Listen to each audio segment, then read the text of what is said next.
Selamat petang, salam sejahtera. Terima kasih kerana bersama dengan saya di Nazlin Unity Channel. Kalau benar ini dilaksanakan oleh Datuk Seri Anwar Ibrahim, saya jangka semua ahli pembangkang, ahli parlimen pembangkang mengalami masalah yang besar dan silap-silap ramai yang tak akan dapat maintain kawasan mereka dan tak dapat pula melaksanakan tanggungjawab mereka. Mengapa perkara ini berlaku? Menurut beberapa penganalisis politik, semua ini berlaku kerana keengganan mereka sendiri, tindakan dan sikap mereka sendiri yang kelihatan seakan-akan ego, sombong dan tak sedia untuk berdamai membuat MOU dengan Anwar Ibrahim. Apa salahnya melaksanakan MOU, membuat perdamaian dengan Datuk Seri Anwar Ibrahim untuk mendapatkan peruntukan mereka? Walhal pilihan raya masih lama lagi. Kecualilah, kata seorang penganalisis politik, kecualilah kalau Perikatan Nasional memang masih berniat mahu mencari jalan menjatuhkan kerajaan perpaduan yang ada sekarang ini di tengah jalan, di tengah penggal. Oleh sebab itulah, dipetik daripada sabudinhusin.com, beliau mengatakan, elok Anwar tutup saja perbincangan, peruntukan dana kerajaan kepada ahli parlimen pembangkang tidak perlulah diberikan. Isu sama ada perlu atau tidak kerajaan memberi peruntukan kepada ahli parlimen pembangkang terus menjadi perdebatan tanpa jawapan. Bagi Perdana Menteri, pendirian beliau adalah jelas, iaitu jika ahli parlimen blok pembangkang inginkan peruntukan bagi menjaga kawasan masing-masing, mereka harus datang dan berbincang terlebih dahulu dengan pihak kerajaan. Artinya, kerajaan tidak boleh dan tak akan memberi peruntukan begitu saja kepada ahli parlimen pembangkang tanpa ada apa-apa perbincangan, persefahaman atau perjanjian. Dalam hal ini, Anwar Ibrahim mengimbas bagaimana ketika Pakatan Harapan PH menjadi pembangkang di era kepimpinan Ismail Sabri Yaakob dahulu, di mana beliau sebagai ketua pembangkang telah mengusahakan agar sesuatu MOU ditandatangani dengan pihak kerajaan. Adakah sekarang ini ketua pembangkang iaitu Hamzah Zainuddin telah melaksanakan tugas seperti Datuk Seri Anwar Ibrahim, iaitu mencari jalan bagaimana dapat atau mengusahakan agar suatu MOU dapat dimeterai antara kerajaan perpaduan dengan Perikatan Nasional? Persoalannya, adakah Hamzah Zainuddin sudah mengambil langkah mengusahakan perkara tersebut atau masih enggan untuk melaksanakannya? Berikutan adanya MOU antara Pakatan Harapan dengan kepimpinan Tan Sri Ismail Sabri Yaakob pada waktu tersebut, maka sebagaimana ahli parlimen kerajaan dapat peruntukan, ahli parlimen pembangkang juga memperolehnya. Masalahnya sekarang ini ialah, walaupun Anwar telah menyebut perkara ini sejak awal beliau menjadi Perdana Menteri, namun blok pembangkang langsung tidak memberi respon mengenainya. Timbalan Perdana Menteri Fadila Yusof yang diberi mandat untuk mewakili kerajaan bagi tujuan perbincangan memaklumkan bahawa sehingga ini belum ada mana-mana ahli parlimen atau kumpulan ahli parlimen blok pembangkang datang menemuinya. Kenapa begitu? Adakah mereka tidak mahu peruntukan daripada kerajaan? Kalau tidak perlukan peruntukan daripada kerajaan, kenapa ada ahli parlimen mereka mengeluh dalam parlimen tentang ketidakmampuan menjaga kawasan dan membantu rakyat, waima untuk membuka pusat khidmat sekalipun? Atau mereka mahu diberi peruntukan itu tanpa sebarang syarat? Dalam hal ini, meskipun Anwar Ibrahim ternampak masih mempunyai isyan serta rahmah ingin memberi juga peruntukan kepada ahli parlimen pembangkang, hanya dengan syarat mereka perlu datang berbincang dengan Fadila terlebih dahulu. Daripada segi politik dan kepentingan parti yang menjadi kerajaan, peruntukan itu sebenarnya tidak harus diberikan sama sekali. Permintaan PN tidak harus dilayan dan hanya ahli parlimen kerajaan saja yang patut layak mendapat peruntukan. Oleh kerana parti-parti perlu bertanding setiap 5 tahun sekali dalam PRU, adalah penting untuk ditunjukkan kepada rakyat bahawa ada beza antara ahli parlimen kerajaan dengan ahli parlimen pembangkang dalam tempoh 5 tahun berkenaan. Jika diberi peruntukan yang sama dan tiada perbezaan daripada segi kemampuan berkhidmat kepada rakyat, ahli parlimen pembangkang akan berpotensi terus menang dalam PRU setiap 5 tahun, lantaran rakyat langsung tidak merasa ada beza diwakili wakil kerajaan atau pembangkang. Ini jelas bukanlah suatu keadilan bagi parti yang menang PRU dan menjadi kerajaan.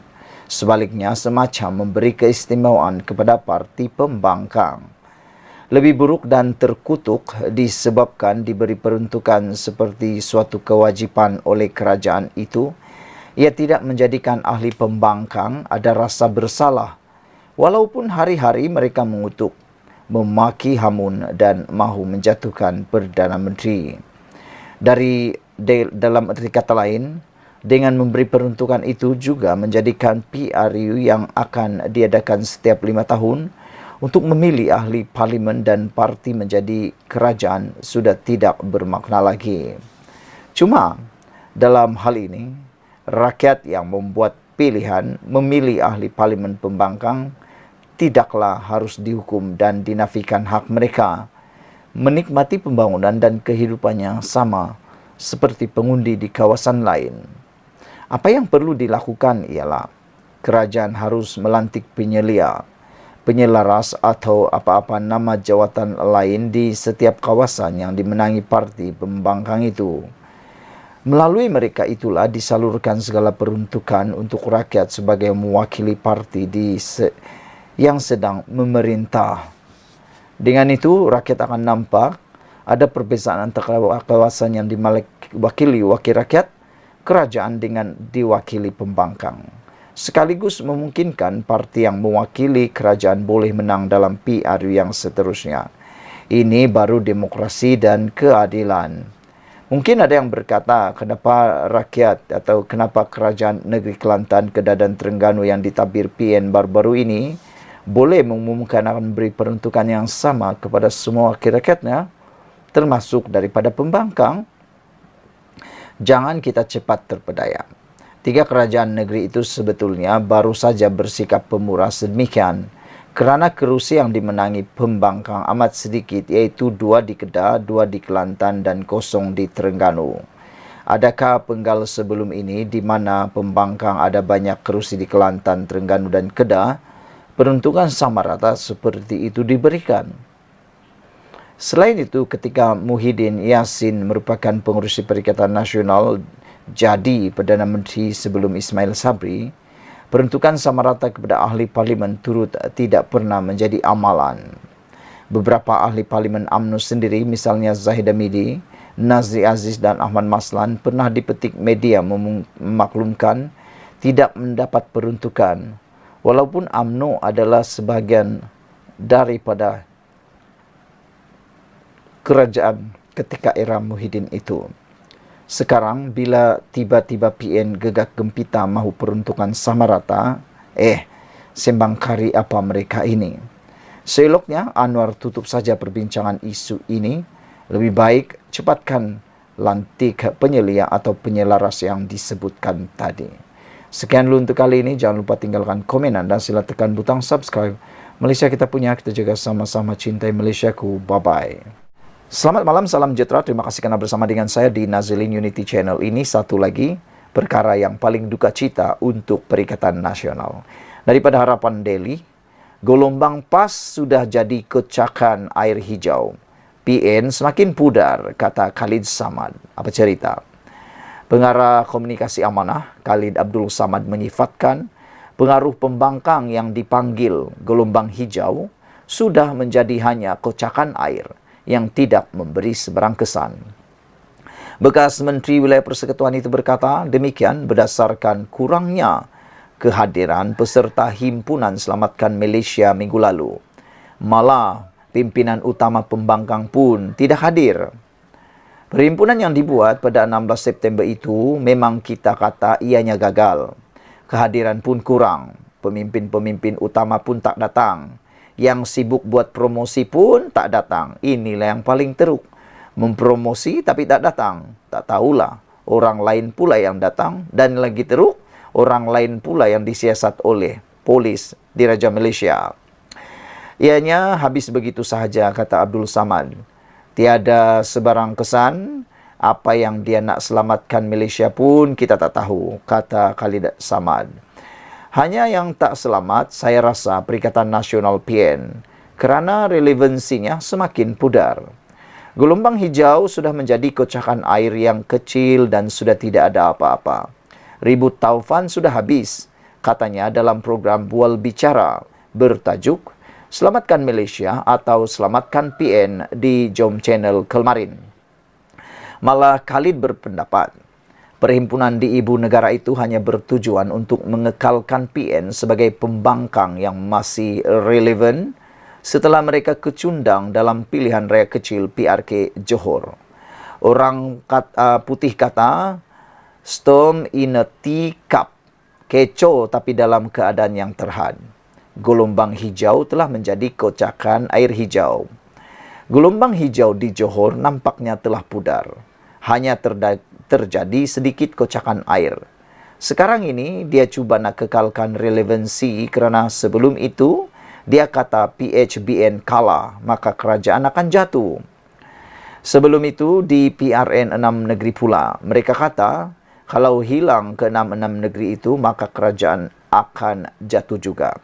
Selepas itu PRK di Johor pun mereka kata kita akan jatuh juga. Tapi tengok-tengok calon PH menang. Dua-duanya kebetulan calon amanah. Lagilah sakit hati PAS. Itu kerana bagi dia, amanah itu memang satu parti yang tidak sepatutnya wujud, ujarnya lagi. Sekian lagi untuk kali ini. Jangan lupa tinggalkan komen anda. Sila tekan butang subscribe. Dan ada sambungan daripada Harapan Daily juga.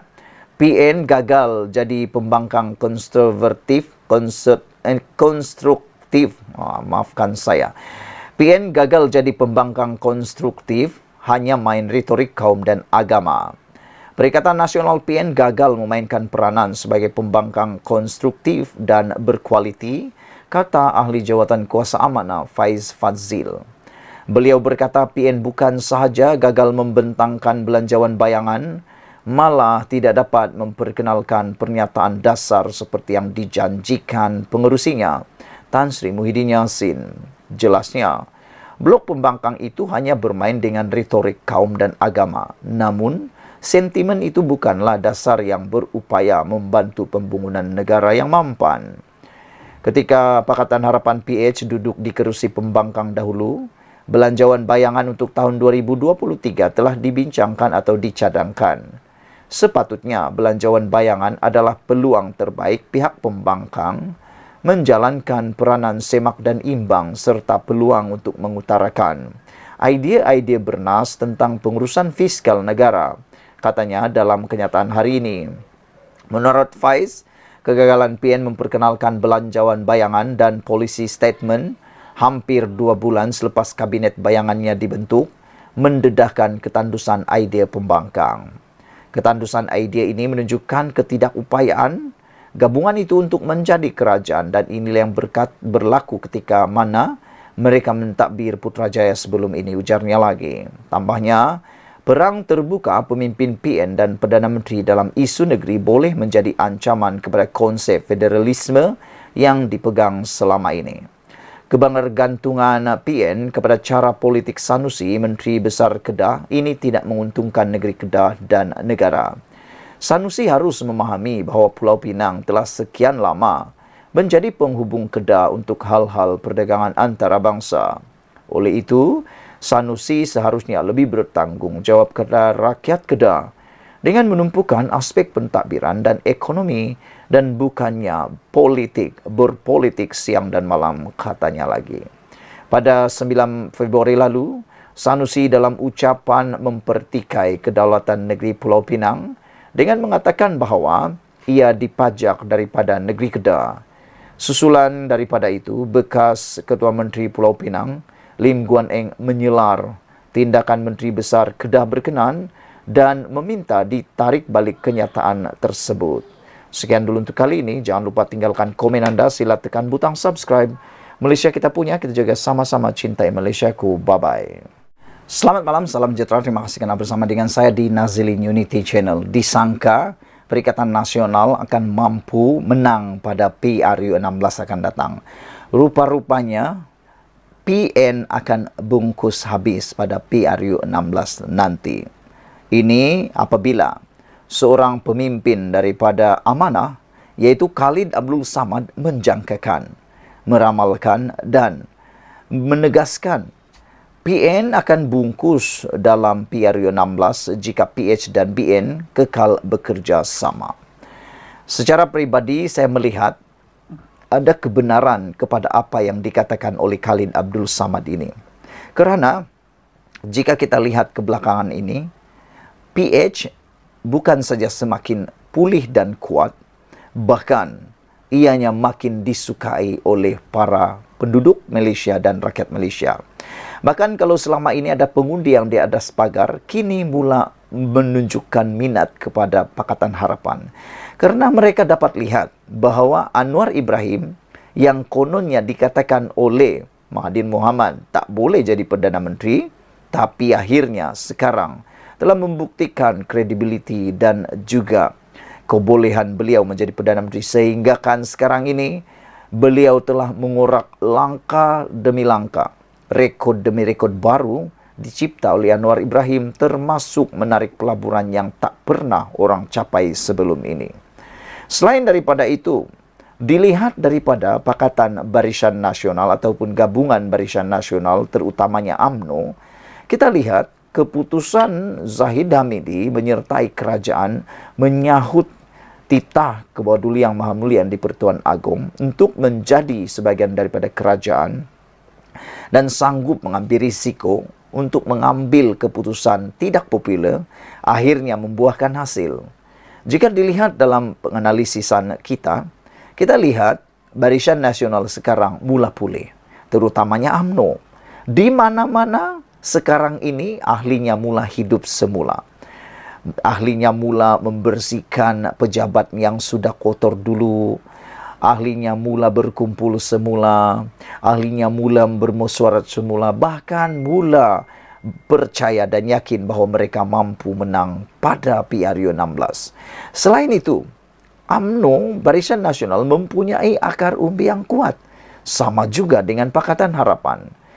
Itu sebabnya apabila Khalid Abdul Samad mengatakan kalau PHBN kekal bekerjasama, PN akan bungkus. Kerana kedua-dua bergabungan ini, khususnya Pakatan Harapan dan BN serta UMNO dan juga parti-parti yang ada dalam Pakatan Harapan, mempunyai akar umbi yang kuat. Apapun yang jadi, pasti kedua-dua gabungan ini akar umbinya tidak akan goyang, tak akan goyang langsung. Ini bermakna mereka mampu kalau bergabung bersama pada PRU 16 nanti, memang tak ada peluang langsung Perikatan Nasional. Dilihat pula dalam Perikatan Nasional, khususnya Parti Bersatu, kita dapat lihat Parti Bersatu tidak mempunyai akar umbi sekuat parti-parti yang ada di Barisan Nasional juga di Pakatan Harapan. Kebanyakan akar umbi Parti Bersatu sebenarnya datang daripada PAS. Kalau tidak ada PAS, boleh dilihat Bersatu mempunyai kelemahan yang sangat besar, iaitu kekurangan akar umbi. Dapat dilihat dalam PRN 6 buah negeri baru-baru ini, termasuklah pilihan raya di Simpang Jeram dan juga di Pulai Johor.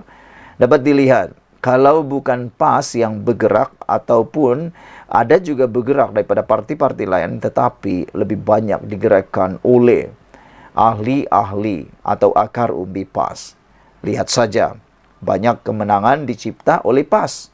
Kalau dilihat dan dinilai pula, kebanyakan kemenangan yang dicapai oleh Perikatan Nasional dalam PRU 15 adalah dimiliki oleh parti PAS. Dan ianya mungkin disebabkan oleh pengaruh PAS, barulah Parti Bersatu menang. Kerana terdapat banyak isu untuk Parti Bersatu, khususnya Parti Bersatu dianggap dicop sebagai parti yang mengkhianat, yang mana telah pun menyebabkan Pakatan Harapan tumbang, kerajaan tumbang, dan telah menyebabkan langkah Sheraton, menyebabkan ketidakstabilan politik pada waktu tersebut.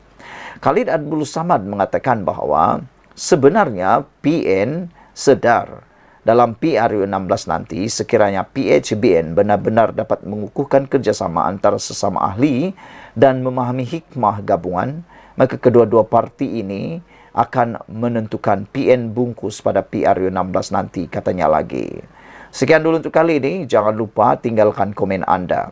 Apabila Khalid Samad juga mengatakan bahwa sebenarnya PN itu hanya kecoh sana-sini, namun tiada apa yang boleh dicadang atau ditawarkan oleh mereka, kata Abdul Samad. Kemenangan yang PN capai dalam PRU15 ini akan kita dapat reverse kerana mesej daripada mereka nampak macam tidak ada benda apa-apa. Kecoh sana-sini, kecoh sana, kecoh sini, tapi tak ada apa yang mereka boleh cadang dan tawarkan. Maka mereka adakan perhimpunan pada 16 Oktober lalu untuk menaikkan semangat ahli dan juga relevansi parti. Malangnya, himpunan itu gagal, ujar beliau lagi. Sekian dulu Malaysia kita punya. Kita juga sama-sama cintai Malaysiaku. Bye-bye.